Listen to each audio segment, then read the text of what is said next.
Okay, let's dive in. Think about this. The news breaks May 6th, 2025.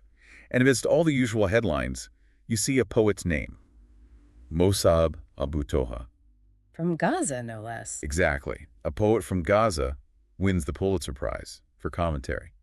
It's one of those moments that really makes you pause, doesn't it? Makes you think about the stories we hear and maybe the ones we don't. It really does. And the Pulitzer, I mean, that name carries such weight. It's the gold standard, for journalism, for literature. Right. So for Mosab Abu Toha, born in '92 in a refugee camp in Gaza City, to get this for his essays in The New Yorker, it's huge, personally, of course, but it also says something bigger, I think, about hearing individual voices from, well, complex places. Absolutely. Because these aren't your typical news reports. When you actually read them, pieces like The Pain of Traveling While Palestinian or My Family's Daily Struggle to Find Food in Gaza. And Requiem for a Refugee Camp, The Gaza We Leave Behind. Yeah, those ones. Yeah. You're immediately struck by how personal they are. It's not detached. It's like you're right there with him. Well, and the Pulitzer Board pointed that out, didn't they? How he blends that deep reporting with memoir. It's that mix. That's the key, isn't it? It really grabs you. You get the facts, the context, but it's all through his eyes, his feelings.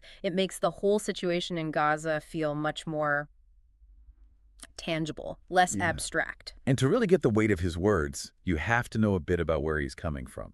Growing up in Jabalia refugee camp, constant conflict, instability. I mean, the background is harrowing. He was wounded at 16 in an airstrike. Can you imagine? And then more recently, the tragedy in October 2023, losing 31 family members. Just devastating. It's almost unimaginable loss.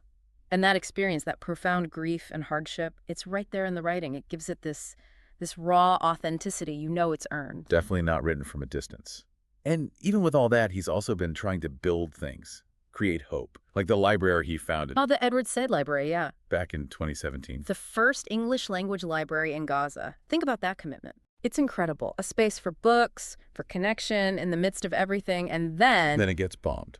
Twice. First in 2019, the second branch just last year, 2023. It just shows you how fragile everything is there, but his dedication, it's something else. So that's what we want to explore today. Really get into these essays, understand the realities he's sharing.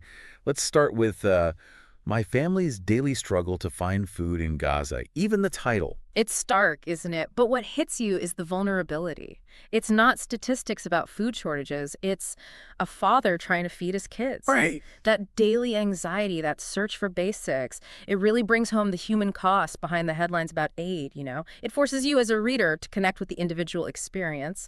Then there's The Pain of Traveling While Palestinian. That one shifts focus, exposes those systemic indignities. The story about the airport. In Boston, yeah. That parallel he draws. Chilling. Between the TSA separating him from his family and just months earlier being kidnapped, stripped by the Israeli army. It's incredibly powerful because it takes something many of us find just annoying, airport security, and layers it with his trauma, with the occupation. It shows how, for Palestinians, even seemingly normal things can become dehumanizing, freighted with that political reality. It really brings that lack of freedom, that constant suspicion into sharp focus. Absolutely. It's the personal and political just colliding. And Requiem for a Refugee Camp. Oh. The title says so much already. It's more than just about destroyed buildings in Jabalia, his childhood home. Oh, much more. It's a lament, really, for the lost community, the erased memories, the shared history woven into those streets. Yeah. He's grieving the texture of his childhood, that sense of belonging. It makes you think about how tied identity is to place and what happens when that place is just gone. Violently erased. Right. And the last one, The Gaza We Leave Behind. It feels like this deep sigh almost. A look at what might be lost forever, the familiar Gaza, even with all its hardships. Yeah, it captures that fear, doesn't it? That the place you knew, the memories, might just disappear or become distorted by time and trauma. It's about displacement, but also about that attachment to the familiar, even when the familiar is difficult. The potential loss of that is, well, profound. And his reaction to winning the Pulitzer, amidst everything still going on, that post on X, let it bring hope, let it be a tale. Yeah. So simple, but so resonant, especially when you know the connection. To Rafat Al-Arir. Exactly. His friend, the poet, killed, whose poem, If I Must Die, ends with that exact line. It's deeply moving. It feels like he's carrying that forward. It really elevates it beyond just a personal win. It speaks to the power of words, of poetry, to endure, to carry hope, Even in the darkest times, it's like he's accepting it for his whole community, honoring his friend's legacy. And we can't gloss over his own recent experiences. Yeah. His detention by Israeli forces in November 2023. Just trying to flee Gaza with his family. Being separated, beaten, interrogated. It's harrowing. It just underlines the incredible risks involved in simply trying to find safety. The fact that he went through that and is still writing, still working, it shows incredible resilience. Yeah, the personal cost is immense. Absolutely. And now he's teaching at Syracuse University in the U.S., but even here, he's facing calls for deportation. It's quite something. Pro-Israel groups like Batar US apparently started pushing for it back in January 2025 because he speaks out about Palestine. The irony. A Pulitzer winner facing deportation for his commentary. It's stark, isn't it? It really highlights the polarization around this issue and the pressure faced by people offering critical perspectives. But the Pulitzer itself, it feels significant. It puts a massive spotlight on Gaza, shifting the focus. It has to, right? It moves the conversation away from just politics and numbers towards the human beings experiencing it all. His essays do that so powerfully. They're about survival, loss, family, not political tracks. Exactly. They offer that ground-level view, the visceral reality. The Pulitzer makes those personal stories harder to ignore. It demands that you engage with the human dimension. And it feels like an act of defiance, too. Despite everything trying to silence him, checkpoints, detention, these campaigns. His voice hasn't just survived, it's been amplified globally. It's a testament to that resilience, the power of narrative to challenge dominant views. We should also briefly touch on the wider context, of course. What's happened in Gaza since October 2023? The scale of it. Unprecedented devastation, tens of thousands killed, millions displaced. The Pulitzer Board specifically mentioned his work providing a window into this whole period. His essays become these vital human documents then, giving you that intimate perspective often lost in the news cycle. Absolutely. They help you grasp the magnitude through individual experience. And it's interesting, the New Yorker also won Pulitzers for other difficult stories this year, an investigative podcast on Iraq, photography from Syria.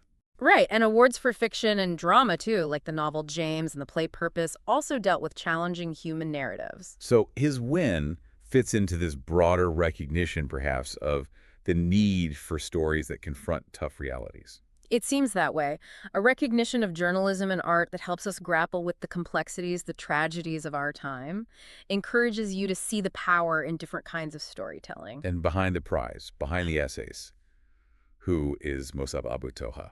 The person. You get these little glimpses, don't you? Yeah, the small things. Sharing tea with his mother, playing soccer with his kids, his love for books. It grounds him, makes him relatable beyond the headlines. Definitely. And his academic journey, BA from the Islamic University of Gaza, the MFA from Syracuse, being a fellow at Harvard, it shows this deep, lifelong engagement with language, with learning. And his poetry collections, Things You May Find Hidden in My Ear, Forest of Noise, they have that same kind of intensity, that unforgettable quality. That same raw honesty, I think. Whether it's prose or poetry, that deep emotional connection is there. It gives you a fuller picture of his perspective. And you really feel that longing he has, that desire he mentioned to just go back, have tea with his parents, his sisters in Gaza. That simple wish says so much about displacement, about loss, about that fundamental need for home and family connection. Makes you think about what that means in your own life, doesn't it? It really does. So looking ahead, he's still teaching in Syracuse, still writing. And still calling for change. His message after the win was very clear: immediate, permanent ceasefire, justice, peace.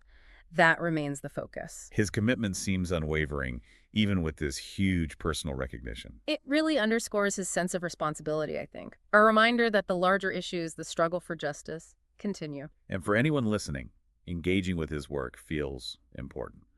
Reading the essays, sharing them, talking about them, it's a way to connect, isn't it? It's more than just reading. It's bearing witness, acknowledging the shared humanity. It's a chance to expand your own understanding, connect on a human level beyond the headlines. So yeah, this Pulitzer for Mosab Abu Toha, it's clearly much more than just an award for great writing. It feels like a real testament to the human spirit, enduring against incredible odds. It really makes you think, how does hearing stories like this, so personal and raw, change how you understand these huge global conflicts?